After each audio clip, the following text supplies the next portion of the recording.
Subscribe করুন Sony ৮, click করুন bell icon. এইবার একটা সুযোগ পেয়েছি। এবারে একেবারে সবাইকে দেখিয়ে দেব।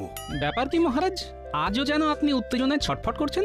না না না না, তেমন কিছু নয়, সবটাই তোমাদের নিয়েই।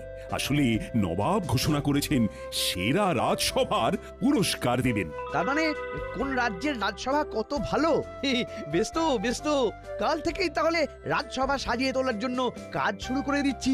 আপনার যেমন বুদ্ধি, এইভাবে কি কোনো রাজসভা সেরা হয় নাকি? রাজসভা সেরা হয় তার সভাসদদের গুণে। গোপাল ঠিক বলেছে। আমি চাই আমার সভাসদরা কে কেমন গুণের সবাই সেটা জানুক। তাহলে মহারাজ আপনি ধরে নিতে পারেন যে পুরস্কার কৃষ্ণনগর রাজসভায় পেয়ে গেছে। সব দিক থেকে এমন গুণবান সভাসদ আর কোন রাজ্যে আছে? বিদ্যায় বুদ্ধিতে রূপে